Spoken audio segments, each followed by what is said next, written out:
सत साहेब जय हो। बंदी छोड़ की बंदी छोड़ कबीर साहिब की जय हो।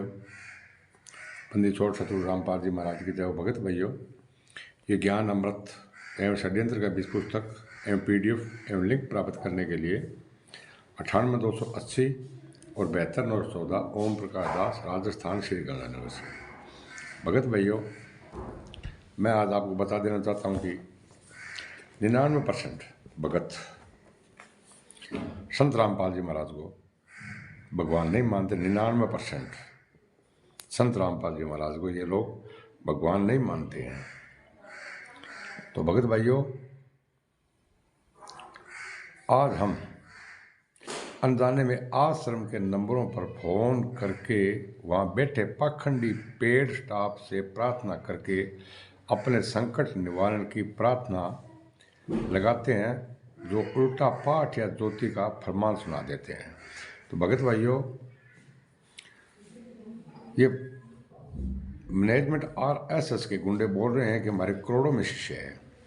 तो समझो भगत भाई, करोड़ों में शिष्य है, शिष्य तो नहीं है। करोड़ों में 5-7 लाख चले हैं, सारे सब इनसे दूर हो गए। भगत भाइयों, करोड़ों में शिष्य है तो मतलब लाखों में डेली प्रार्थना लगती है। भगत भाइयों, लाखों में प्रार्थना लगती है तो 1 लाख से गुरु जी से कैसे कैसे बात करते हैं।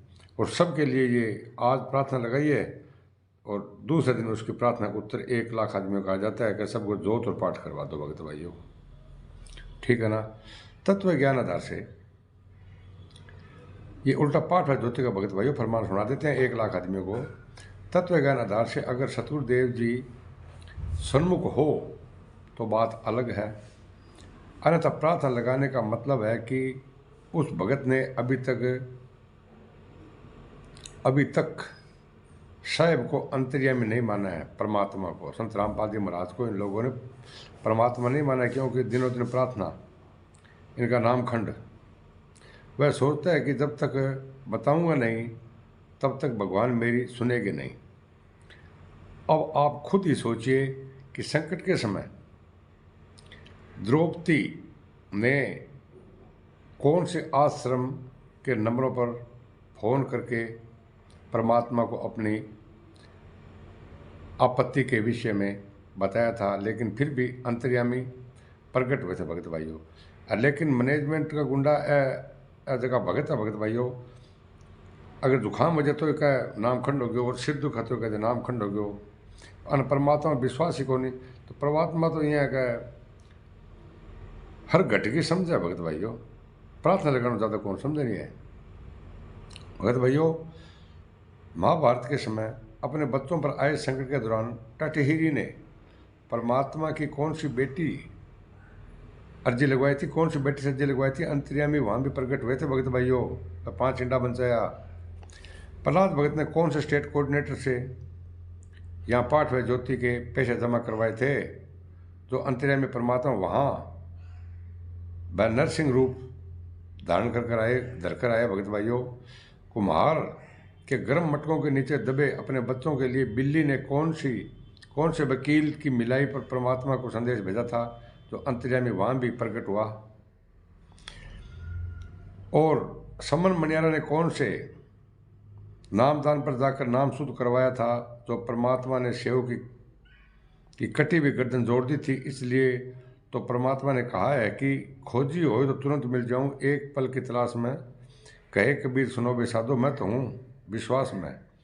और जिसको यह विश्वास नहीं है कि परमात्मा अंतर्यामी है, इन आन लोगों ने विश्वास को परमात्मा अंतर्यामी है, तो फिर रोजाना प्रार्थना लगाए क्या फायदा हो। भगत भाइयों, फिर वह भगत चाहे नामदान पर शुद्धिकरण का टीका लगवाता फिरे, चाहे जंतर मंत्र पर धूप खाता फिरे, चाहे हिसार जेल के सामने दंडवत करता फिरे, चाहे मुंडका में पाठ ज्योति करवाता फिरे, चाहे दिन रात मिलावटी ज्ञान गंगा बेचता रहे, उसे लाभ उस दान धर्म और सेवा का नहीं बल्कि मालिक की दी हुई बुद्धि से लगता है कि उससे प्रारब्ध के कर्मों की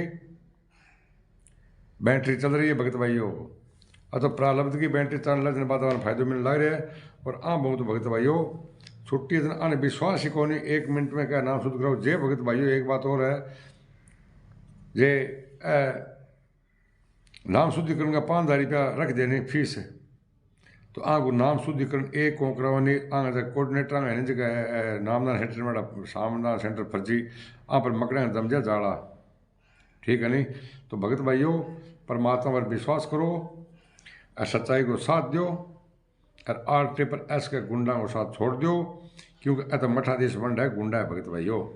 सत साहेब ये चैनल लाइक कर दियो और सब्सक्राइब कर दियो और कमेंट करना है बोले सत साहेब जे हो बंदी छोड़ गई।